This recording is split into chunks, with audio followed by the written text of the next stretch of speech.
আজকে যেটা করব সেটা হচ্ছে হিস্ট্রির একটা চ্যাপ্টার, সেটা হচ্ছে ঋগ্বেদিক পিরিয়ড। আর এই ঋগ্বেদিক পিরিয়ডের আমাদের মেন ক্লাস হয়ে গেছে, আর মেন ক্লাসে আমরা ঋগ্বেদিক পিরিয়ডের ফার্স্ট পার্টটা করেছি, যেটা 1500 বিসি থেকে 1000 বিসি পর্যন্ত। এটা হচ্ছে ঋগ্বেদিক পিরিয়ডের সোসাইটি, পলিটি, ইকোনমিক এবং রিলিজিয়াস এবং ঋগ্বেদিক যে লিটারেচারগুলো সেগুলো নিয়ে আমরা করেছি।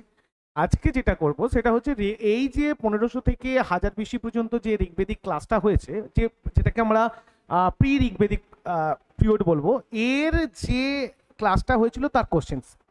অ্যান্ড নেক্সট ক্লাস করব আমরা পোস্ট ঋগ্বেদিক পিরিয়ড, একটা ক্লাসও হবে এবং তার কোশ্চেন হবে। ঠিক আছে, তো দেখে নাও কোশ্চেন্সগুলো।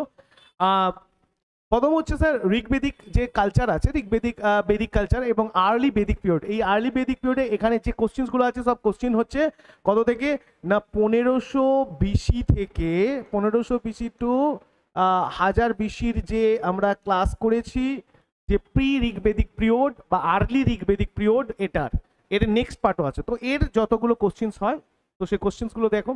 ফার্স্ট হচ্ছে which of the following is the oldest বেদা। তাহলে সব থেকে প্রাচীনতম বেদ কে, কোনটা?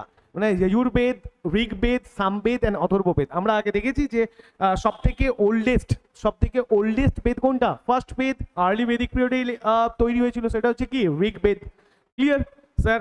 নেক্সট হচ্ছে আমরা কোশ্চেন দেখবো, the meaning of the term Arya is classical. এই যে আর্য, এর ক্লাসিক্যাল সংস্কৃত যে মানেটা কি? আর্যরা যে এই বেদিক পিরিয়ডে অ্যাকচুয়ালি কারা বিচরণ করতো, মানে অ্যাকচুয়ালি আমরা বেদিক মানে আর্যদের কথাই এখানে কাহিনী বলবো।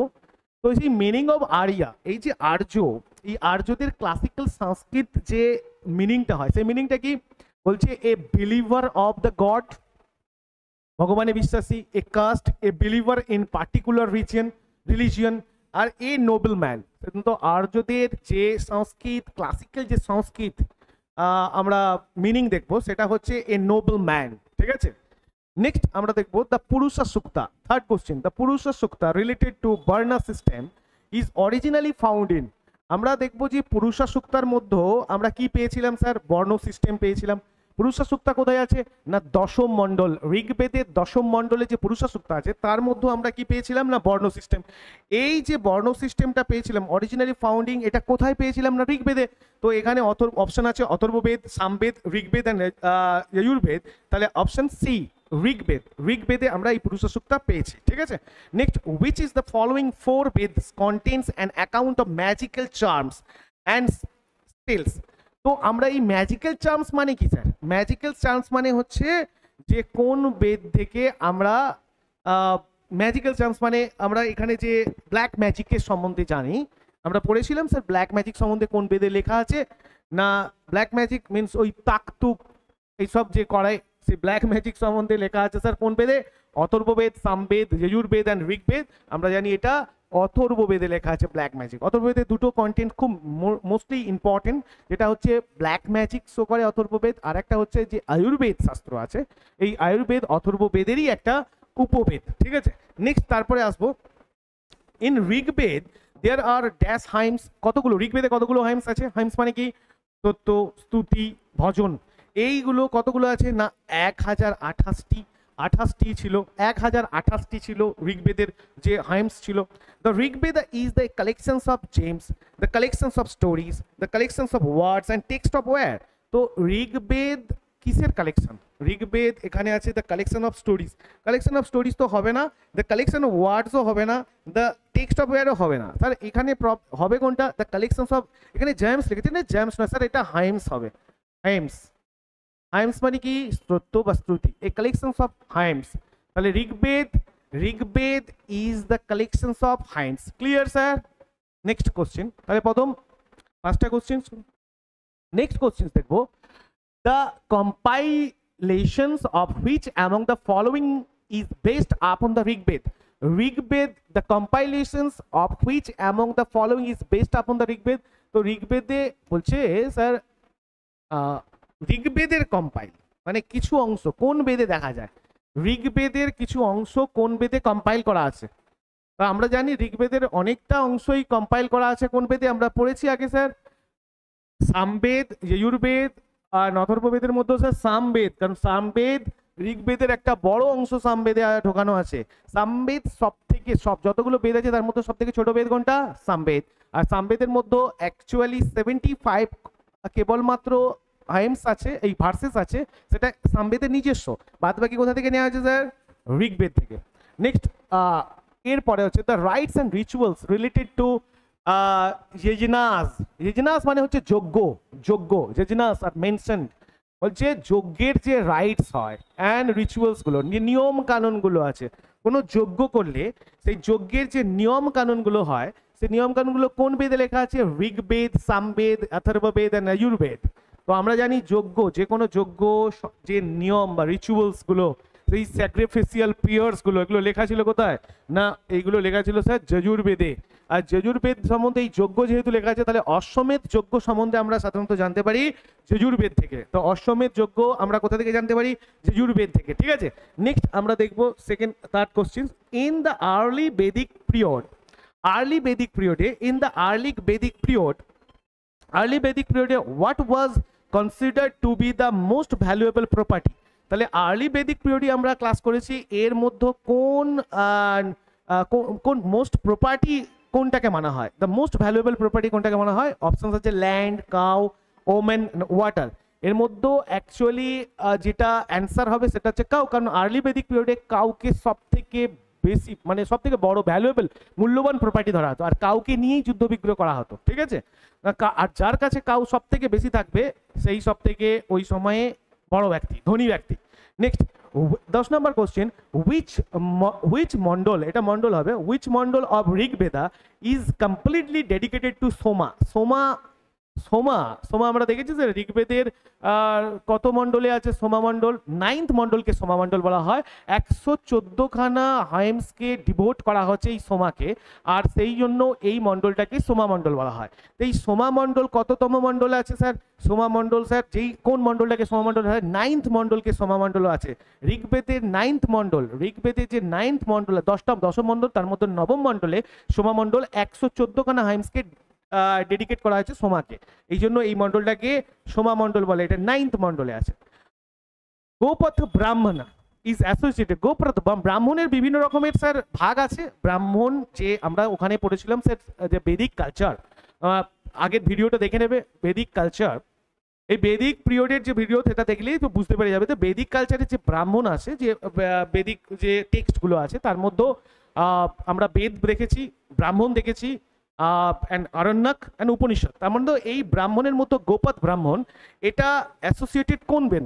অ্যাকচুয়ালি ব্রাহ্মণ এবং তোমার উপনিষদ, এগুলো প্রত্যেকটা বেদের সঙ্গে অ্যাসোসিয়েট করতো, প্রত্যেকটা বেদের সাথেই লিঙ্ক থাকতো। ব্রাহ্মণ কোন বেদের সাথে, এই গোপথ ব্রাহ্মণ কোন বেদের সাথে যুক্ত ছিল? গোপথ ব্রাহ্মণ স্যার অথর্ব বেদের সাথে গোপথ ব্রাহ্মণ যুক্ত ছিল। ঠিক আছে, next, which of the following ব্রাহ্মণ টেক্সট বিলংস টু ঋগ্বেদা? তো ঋগ্বেদের কোনটায়, ঋগ্বেদে হুইচ অফ দ্য ফলোইং ব্রাহ্মণ টেক্সট বিলংস টু ঋগ্বেদ? ঋগ্বেদে কোন ব্রাহ্মণ টেক্সটটা যুক্ত ছিল? ঐতরীয় ব্রাহ্মণ স্যার ঋগ্বেদের সঙ্গে যুক্ত ছিল। তাহলে কোন ব্রাহ্মণ টেক্সটটা ঋগ্বেদের সাথে যুক্ত ছিল? সব থেকে মূল্যবান সেটা হচ্ছে ঐতরীয় ব্রাহ্মণ, এই অপশন ইজ রাইট, ঐতরীয় ব্রাহ্মণ। Next, the earliest evidence of use of iron, এটা খুব important sir, use of iron in India has been discovered from? The earliest evidence of the use of iron in India has been discovered, মানে আমরা আয়রনের যে ইন্ডিয়াতে যে আয়রনের যে এভিডেন্স, সেটা কোথা থেকে ডিসকভার হয়েছিল? সেটা হচ্ছে তক্ষশিলা। আর প্রথম তো হচ্ছে স্যার হরপ্পা সিভিলাইজেশনে, আমরা এটাকে কোপারেজ বলবো, কিন্তু বেদিক সিভিলাইজেশনে আমরা এখানে আয়রনকে খোঁজ পাই। তো আয়রন বেদিক সিভিলাইজেশনসের মেন অ্যাকচুয়ালি যে ডিসকভার হয়েছিল সেটা হচ্ছে আয়রন। এই আয়রনটা তক্ষশিলা থেকে পাওয়া যায় না? এই ডিসকভারটা কোথা থেকে হয়েছিল? না, আতরাঞ্জি খেড়া বলে একটা জায়গা আছে, কৌশাম্বী অ্যান্ড হস্তিনাপুর। হস্তিনাপুর এর মধ্যে অ্যাকচুয়ালি যেটা আমরা দেখি যে earliest evidence of the use of iron in India, এটা দেখা যায় স্যার আতরাঞ্জি খেড়া কোথায় অবস্থিত? না, ইউপিতে। ইউপিতে। ঠিক আছে, আতরাঞ্জি খেড়া কোথায় অবস্থিত? ইউপিতে। এখান থেকে আমরা এভিডেন্স, ইউজ অফ আয়রনের এভিডেন্স পাওয়া গেছে। ঠিক আছে, নেক্সট কোশ্চেন, তারপরে আসবো the Upanishad are books on. Upanishad কিসের books? Upanishad are books of religion, yoga, law and philosophy. Upanishad philosophy, philosophical text. Upanishad একটা philosophical text, clear? Next, which one of the following Vedic literature talks about the salvation? The which one of the following Vedic literature talks about the salvation? এই সালভেশনের কথা কোন বেদিক literature বলেছেন? এটা সালভেশনের কথা Rigveda, Samhita, Brahmana and Upanishad. সালভেশনের কথা বলেছে Rigveda. Rigveda. The teacher who taught Veda Vedanga for livelihood was called. এই বেদ বেদাঙ্গ ফর লাইভহুড মানে কি? জীবিকার জন্য যে বেদ বেদাঙ্গ পড়াতেন, জীবিকা, তার একটা জীবিকাই ছিল যে বেদ বেদাঙ্গ যে পড়ানো, সেটা জীবিকা ছিল। যেটা এনাকে কি বলা হতো? আচার্য বলা হতো, আধ্বর্যা বলা হতো, উপাধ্যায় অ্যান্ড পুরোহিত। এটা উপাধ্যায় করতেন। উপাধ্যায়ের জীবিকা ছিল যে বেদ আর বেদাঙ্গ এইগুলোকে পড়ানো আর পড়িয়ে সেটা সে জীবিকা নির্বাহ করতো, ঠিক আছে? The river most mention in early Vedic literature. যে রিভার আর্লি বেদিক লিটারেচারে সব থেকে বেশি মেনশন করা আছে কোন রিভারের কথা? তার নাম সিন্ধু, এখানে অপশনে দেওয়া আছে সিন্ধ, শতদ্রু, সরস্বতী অ্যান্ড গঙ্গাস। এটা হচ্ছে সিন্ধু। সব থেকে বেশি মেনশন করা রিভার আর্লি বেদিক পিরিয়ডে সেটা হচ্ছে সিন্ধ। দেন হচ্ছে Vedic river Askini is identify which one of the following rivers. Askini বলে যে রিভারটা ছিল সেটা কোন কোন নদীকে, তখন মানে বৈদিক যুগে কোন নদীর নাম আস্কিনি ছিল সেটা আমরা জানি স্যার। আস্কিনি কোন নদীর নাম ছিল?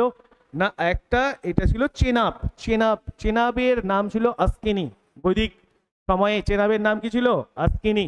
Next, which of the following rivers mentioned in the Rig Vedic indicates the relations of Aryan and Afghanistan?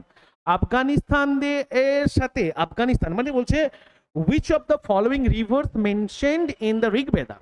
কোন রিভারটা ঋগ্বেদে মেনশন করা আছে যেটি ইন্ডিকেটস করে relations of Aryans with Afghanistan? আফগানিস্তানের একটা একটা দুটো নদী ছিল যেটা আরিয়ান্সদের রিলেশনসটাকে ইন্ডিকেট করে। সেটা স্যার এই যে ক্রামু, ক্রামু বলে একটা নদী ছিল, আর খুভা, খুভা, কুভা অ্যান্ড ক্রামু, এই দুটো রিভারই স্যার আফগানিস্তানের দুটো রিভার যেটা বেদিক সাহিত্যে আমরা দেখতে পাই। স্যার বেদিক সাহিত্যে দুটো রিভারের নামও আমরা পাই যেটা রিলেশনস করে আরিয়ানসদের সাথে আফগানিস্তানের। সেটা হচ্ছে কি? ক্রামু অ্যান্ড খুভা, ক্রামু অ্যান্ড খুভা। নেক্সট, তারপরে আসছে which of the following inscriptions tell about the Aryans movement from Iran to India? কোন ইনস্ক্রিপশন ইরান টু ইন্ডিয়ায়, মানে আরিয়ান্সরা যে ইরান থেকে ইন্ডিয়ায় মাইগ্রেট হয়েছিল বা মুভমেন্ট করেছিল, এবং তার সঙ্গে সঙ্গে এই ইনস্ক্রিপশন থেকে আমরা গড সম্বন্ধেও, এই আর্য সভ্যতার যে গড, সেই গড সম্বন্ধেও জানতে পারি। এটা কে বলেছিল, কারা বলেছিল, মানে কোন ইনস্ক্রিপশনস বলেছিল? সরি, তাই তো না, which of the following inscriptions tell about the Aryans movement? একদম বোঘাজকই, বোঘাজকই। এই বোঘাজকই ইনস্ক্রিপশন কোথা থেকে পাওয়া যায় স্যার? এটা তুর্কি থেকে, তুর্কি থেকে। বোঘাজকই ইনস্ক্রিপশন কোথা থেকে? তুর্কি, যেটাকে বাংলায় তুরস্ক বলা হয়। তুরস্ক বা তুর্কি থেকে এই বোঘাজকই ইনস্ক্রিপশন আমরা পাই, ঠিক আছে স্যার? নেক্সট, তাহলে বোঝা গেছে না এই which of the following inscriptions tell about the Aryans movement from Iran to India? Iran থেকে ইন্ডিয়ায় যে আরিয়ান্সরা এসেছিল সেটা কোন ইনস্ক্রিপশন থেকে আমরা পাই? তার নাম বোঘাজকই। আর বোঘাজকই ইনস্ক্রিপশন কোথা থেকে ডিসকভার হয় স্যার? তুরস্ক থেকে, ক্লিয়ার? নেক্সট কোশ্চেন্স আমরা দেখব বোঘাজকই ইনস্ক্রিপশন। নেক্সট, আচ্ছা next sir Boghazkoi inscription important because Boghazkoi inscription কি নিয়ে সব থেকে বেশি important? It was an important trading centre, না এটা হবে না। দুই, original text of the Vedas were composed here, না স্যার এখানে কম্পোজড, বেদাস যে কম্পোজড হয়েছিল অরিজিনাল টেক্সট এটা এখানে নয়। Inscriptions were found which mention the names of Vedic god and goddess, এটা খুব ইম্পর্টেন্ট স্যার। না, এই বোঘাজকই ইনস্ক্রিপশনে স্যার দুটো জিনিস আমরা সম্বন্ধে জানতে পারি। একটা হচ্ছে আরিয়ান্সদের movement from Iran to India, আর দুই হচ্ছে এইখানে বেদিক সময়ে যে গড এবং গডেসগুলো ছিল, সেই গড এবং গডেসগুলোকে এখানে উল্লেখ করা আছে বোঘাজকই। এটা কোথা থেকে পাওয়া গেছে স্যার? তুরস্ক থেকে পাওয়া গেছে। Next sir, during the Rig Vedic period nishka was an ornament. Nishk যেটাকে বলা হয় এই নিস্ক একটা ছিল কি, একে গোল্ডকে কি বলা হতো? নিস্ক। এই নিস্ক অর্নামেন্টটা অ্যাকচুয়ালি কিসের, মানে মানে মহিলারা কোথায় পড়তো, কোন অর্গানে পড়তো শরীরে? এটা ইয়ার, না ইয়ারে নয়, আর্ম, রিস্ট অ্যান্ড নেক, নেকে পড়তো গলায়। তো গলার যে অর্নামেন্ট ছিল তার নাম হচ্ছে নিস্ক, এটা অ্যাকচুয়ালি গোল্ড ছিল, ঠিক আছে। তো এইখানে গোল্ডকে নিস্ক হিসেবে জানা হতো। During the Rig-Vedic period, word nisk was used for jewelry, but it later period it was used in for the meaning of arms, coins. এটাকে পড়ো, দেখো আর্লি বেদিক পিরিয়ডে এই নিস্ক তো বলাই হতো, এটা ইউজ হতো একে কি অ্যাজ এ অর্নামেন্টস হিসেবে, যেটা মহিলারা গলায় পরে থাকতো। কিন্তু পরবর্তী সময় এটাকে কয়েন হিসেবে ইউজ করা হতো, ঠিক আছে। এটা একটা বার্টার সিস্টেমের একটা ইউনিটস হিসেবে ধরা হতো, মানে কি, মানে বিনিময় পথের একটা মাধ্যম হিসেবে ধরা হতো, ঠিক আছে। Next, who among the following was the brahmavadini who composed some hymns of the Veda? এই যে ব্রহ্মবাদিনী, who among the following was a ব্রহ্মবাদিনী who composed some hymns? এর মধ্যে কি আছে, কিছু hymns কম্পোজ করা আছে। এর মধ্যে আমরা মানে আর্লি বেদিক পিরিয়ডে যেগুলো দেখেছি স্যার, আর্লি বেদিক পিরিয়ডে যে মহিলারা, ওদের মহিলাদের স্থান ছিল খুব সামাজিকভাবে উচ্চে, কিন্তু লেটার বেদিক পিরিয়ডে সেটা কমে যায়। এর মধ্যে কিছু মহিলা ছিল যারা বেসিক্যালি এইসব খুব ভালোভাবে জীবনযাপন করতো এবং তারা সমাজে কিছু কন্ট্রিবিউটও করেছিল। তার মধ্যে লোপামুদ্রা, গার্গী, মৈত্রী, এরা ছিল বিশ্বম্বরা। তার মধ্যে স্যার এই যে ব্রহ্মবাদিনী যে সাম হাইমস অফ বেদা এটা কম্পোজ করেছিল, আমি বলেছিলাম স্যার ক্লাসে আমাদের যে বেদিক লিটারেচারে যে বেদিক যে আর্লি বেদিক পিরিয়ডের যে ক্লাস ছিল সেই ক্লাসে বলেছিলাম সেটাকে লোপামুদ্রায় কেবলমাত্র এই হাইমসকে কম্পোজ করেছিল, ঠিক আছে। Next, who among the following wrote on the original homeland of আরিয়ানদের original, sir who among the following wrote, এটা কি on the original homeland of Aryan, এই লেখাটা স্যার কার লেখা, দ্য অরিজিনাল, এটা একটা books, the original homeland of Aryans, এটা কার লেখা, স্যার বাল গঙ্গাধর তিলক। ইনিই বলেছিলেন যে আরিয়ানসরা মাইগ্রেট হয়েছিল কোথা থেকে, আর্কটিক রিজিয়ন থেকে। ক্লিয়ার, আর্কটিক মানে কি, উত্তর মেরু, আমাদের ক্লাসে বলে দেওয়া আছে স্যার। নেক্সট, তাহলে এটাকে মানে বাল গঙ্গাধর তিলক। ক্লিয়ার। নেক্সট দেখবো দ্য ওয়ার্ড গোত্রা কি, the word gotra occurs for the first time কোথায় দেখা গেছে, অথর্ববেদ, ঋগ্বেদ, সামবেদ এন্ড অয়ুর্বেদ। গোত্র কোথায় বলা হতো স্যার, আমাদের ঋগ্বেদেতে কতগুলো মণ্ডল ছিল স্যার, 10টা মণ্ডল, তার মধ্যে 2 থেকে 7 মণ্ডলকেই গোত্র বলা হতো, তাহলে কি এটা ঋগ্বেদের। Next, famous battle of 10 kings, এই 10 কিংসের যে battle was fought on the bank of river, কোন রিভারের তীরে এই ফেমাস রিভার যেটা 10 রাজার যুদ্ধ হয়েছিল সেটা হচ্ছে কি স্যার, পুরুষানী নদীর নাম কি স্যার, রাভি, যেটাকে বৈদিক সময়ে পুরুষানী বলা হতো, রাভি রিভার, ঠিক আছে। Next, give the name of the tribe which is not related to the Panchajana of the Rigvedic Aryans. Actually এই যে ঋগ্বেদের সময় যে পঞ্চজন, তার মধ্যে পঞ্চজন ছিল, মানে পঞ্চজন, এই পঞ্চজনের মধ্যে কোনটি ছিল না। এবার ব্যাপারটা হচ্ছে স্যার ঋগ্বেদিক টাইমে কতগুলো ট্রাইব ছিল, দেয়ার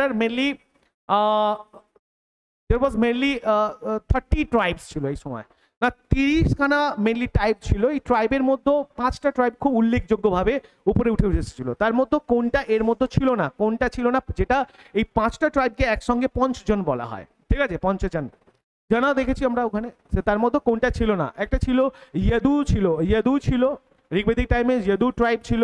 পুরু ট্রাইব তো আমরা শুনেছি, তুর ভাষা ট্রাইবও ছিল, কিন্তু কিকাট এই ট্রাইব বলে কোনো ট্রাইব ছিল না। আমরা ছিলাম দেখবো যে তুর ভাষা ছিল, তার পুরু ছিল অ্যান্ড ইয়াদু ছিল, ঠিক আছে।